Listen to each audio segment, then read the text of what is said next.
नमस्कार। जब एक ही चीज का इस्तेमाल दोबारा हो सकता है तो कौन उसे रीयूज नहीं करना चाहेगा।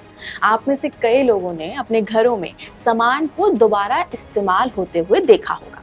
ऐसा इसलिए क्योंकि ऐसा करना ना सिर्फ आपका पैसा बचा सकता है बल्कि इससे आपके घर में वेस्ट की जो भरमार है वो भी कम होती है। अब यही सोच भारतीय घरों से निकलकर अंतरिक्ष अनुसंधान केंद्र यानी इसरो तक पहुंच गई है। जी हाँ, अभी हाल ही में इसरो ने तीसरी बार रीयूजेबल लॉन्च व्हीकल यानी पुष्पक की सक्सेसफुल लैंडिंग की है। इंडियन स्पेस एजेंसी ने बताया कि पुष्पक की लैंडिंग को लेकर ये फाइनल टेस्टिंग थी जो कि कामयाब रही। पुष्पक की सक्सेसफुल लैंडिंग से पहले RLV-LEX-01 और RLV-LEX-02 मिशन भी सक्सेसफुल रहा था, लेकिन इस बार की ये जो टेस्टिंग है वो पिछली बार की तुलना में काफी ज्यादा चैलेंज से भरी हुई थी, क्योंकि इस बार हवा काफी तेज थी और पुष्पक को रनवे से 4.5 किलोमीटर की ऊंचाई पर छोड़ा गया था। लेकिन पुष्पक ने बड़ी ही कुशलता से हवा में अपना रास्ता खुद बनाया और रनवे पर उतर गया। ये कामयाबी इसलिए भी खास है क्योंकि पुष्पक की रफ्तार किसी आम हवाई जहाज या लड़ाकू विमान से कहीं ज्यादा थी। 320 किलोमीटर प्रति घंटे की रफ्तार से उतरने के बाद ब्रेक पैराशूट की मदद से इसकी रफ्तार 100 किलोमीटर प्रति घंटे तक लाई गई। चैलेंजिंग कंडीशन में ऑटोनॉमस लैंडिंग कैपेबिलिटी का भी प्रदर्शन किया गया और पुष्पक ने तेज हवाओं के बीच एडवांस ऑटोनॉमस कैपेबिलिटी का इस्तेमाल करते हुए सटीक हॉरिजॉन्टल लैंडिंग की। आपको बता दूं कि जब पुष्पक को हेलीकॉप्टर से छोड़ा गया था तब उसकी लैंडिंग वेलोसिटी 320 किलोमीटर प्रति घंटा से ज्यादा पहुंच गई थी। ये वेलोसिटी कमर्शियल एयरक्राफ्ट की 260 किलोमीटर प्रति घंटा और फाइटर एयरक्राफ्ट की 280 किलोमीटर प्रति घंटा की वेलोसिटी से कहीं ज्यादा है। टचडाउन के बाद इसकी वेलोसिटी को घटाकर 100 किलोमीटर प्रति घंटा तक लाया गया और इसके बाद इसके पहिए के ब्रेक ने काम किया और ये पूरी तरह से रुक गया।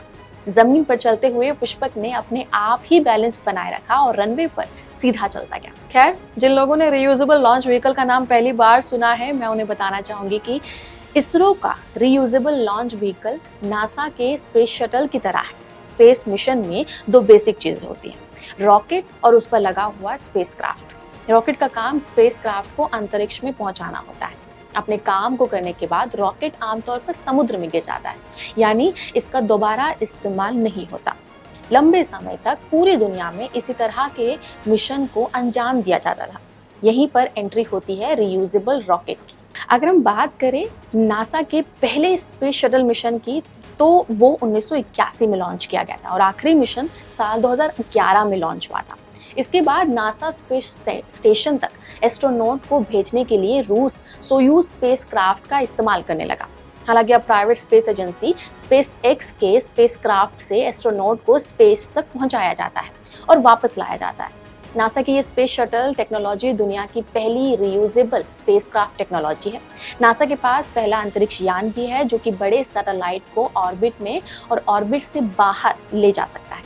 नासा के पास ऐसे 6 स्पेस शटल हैं: Challenger, Columbia, Atlantis, Discovery, adventure और एंटरप्राइज। चैलेंजर और कोलंबिया हादसे का शिकार हो गए थे और बाकी स्पेसक्राफ्ट म्यूजियम में रखे हुए हैं। एंटरप्राइजेस ने कभी भी उड़ान नहीं भरी है।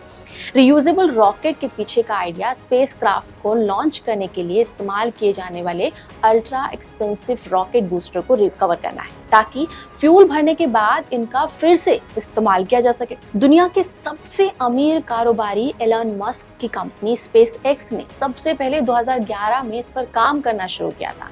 2015 में मस्क ने फॉल्कन 9 रॉकेट तैयार कर लिया जो कि रीयूजेबल थे। ऐसे में सवाल आता है कि इसरो का ये व्हीकल कब तक तैयार हो जाएगा।